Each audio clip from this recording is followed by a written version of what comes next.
నాలుగేళ్ల పోరాటం, 10 ఏళ్ల అధికారం, 2 ఏళ్ల ప్రతిపక్ష పాత్ర, ఒకే ఒక్కడు ఆయనే కేసీఆర్. నాడు ఉద్యమ నాయకుడిగా అయిన తర్వాత రాష్ట్ర ముఖ్యమంత్రిగా, ఇప్పుడు ప్రతిపక్ష నేతగా ఆయన ఫామ్ హౌస్ లో ఉన్న వార్త. తెలంగాణ భవన్ కు వచ్చిన హాట్ టాపిక్. అసెంబ్లీకి అటెండ్ అయితే అందరిలో క్యూరియాసిటీ. అలాంటి సీనే మళ్ళీ రిపీట్ అయింది. After a long time KCR media ముందుకు వచ్చారు. కృష్ణా జలాలు, పాలమూరు ఎత్తిపోతలపై కాంగ్రెస్ సర్కార్ తీరును తూర్పురబట్టారు. ఇక పోరుబాటే అంటూ హెచ్చరించారు. ఆ తరువాత వారం రోజుల్లోనే అసెంబ్లీ స్టార్ట్ అయింది. మొదటి రోజు సమావేశాలకు సార్ అటెండ్ అయ్యారు. ప్రధాన ప్రతిపక్ష నేత అయిన కేసీఆర్ దగ్గరికి వెళ్లి మరీ సీఎం రేవంత్ పలకరించారు. ఆ తర్వాత సభలో 5 నిమిషాలుండి వెళ్లిపోయారు మాజీ సీఎం.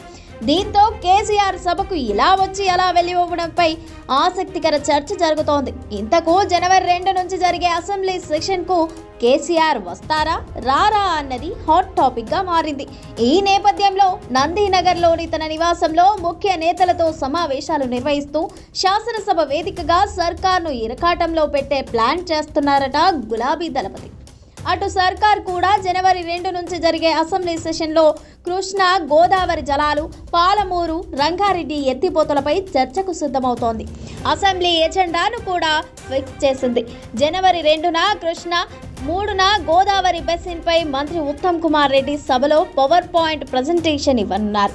పవర్ పాయింట్ ప్రజెంటేషన్ కు తమకు కూడా అవకాశం ఇవ్వాలని ప్రతిపక్షం బీఆర్ఎస్ కోరుతోంది. కీలక అంశాలపై అసెంబ్లీలో చర్చ జరగనున్న నేపథ్యంలో మాజీ సీఎం కేసీఆర్ సభకు వస్తారా రారా అన్నదే ఆసక్తికరంగా మారింది. అయితే జనవరి 2 నుంచి జరిగే అసెంబ్లీ సెషన్ కు అటెండ్ కావాలని కేసీఆర్ డిసైడ్ అయినట్లు తెలుస్తోంది. గోదావరి, కృష్ణా జలాలు, పాలమూరు, రంగారెడ్డి ఎత్తిపోతలపై చర్చలో పాల్గొని నిజానిజాలు చెప్పాలని కేసీఆర్ డిసైడ్ అయినట్లు టాక్ వినిపిస్తోంది. అసెంబ్లీ హాజరుపై ముఖ్య నేతల సమావేశంలో గులాబీ బాస్ ఇండైరెక్ట్ హింట్ ఇచ్చినట్లు చెబుతున్నారు. ఏ అంశంపై అయిన చర్చకు మనం రెడీగా ఉన్నాం, ప్రిపేర్ అయి రావాల్సిందే అధికార పక్షం. మనది డైరెక్ట్ అటాక్, నీటి లెక్కలన్నీ నాలుక మీదే ఉన్నాయని కేసీఆర్ అన్నట్లుగా తెలుస్తోంది. దీంతో సార్ సభకు వస్తారన్న ప్రచారం బలంగా వినిపిస్తోంది. కృష్ణా జలాలు, పాలమూరు ఎత్తిపోతలపై మీడియా సమావేశంలో కేసీఆర్ చేసిన కామెంట్స్ కు సీఎం రేవంత్ రెడ్డి సవాల్ విసిరారు. అన్ని అంశాలపై అసెంబ్లీలో చర్చించేందుకు ప్రభుత్వం రెడీగా ఉందని, దమ్ముంటే అసెంబ్లీకి వచ్చి చర్చలో పాల్గొనాలని ఛాలెంజ్ చేశారు. దీంతో తాను సభకు హాజరు కాకపోతే ప్రజల్లోకి తప్పుడు సంకేతాలు వెళ్తాయని కేసీఆర్ భావిస్తున్నట్లు తెలుస్తోంది. అందుకే స్వయంగా తాను సభకు హాజరై కృష్ణా జలాలు, పాలమూరు ఎత్తిపోతలపై చర్చలో పాల్గొని కేసీఆర్ సర్కార్ తీరును ఎండగట్టాలని డిసైడ్ అయ్యారట. ఇరిగేషన్ విషయంలో సీఎంతో సహా మంత్రులెవరికీ సరైన అవగాహన లేదనేదే కేసీఆర్ అంచనా అంటున్నారు. అందుకే వాళ్ళు మాట్లాడాలంటే ప్రిపేర్ అయి రావాలి, మనది డైరెక్ట్ అటాక్ అని కారు పార్టీ ఎమ్మెల్యేలకు దిశానిర్దేశం చేశారట.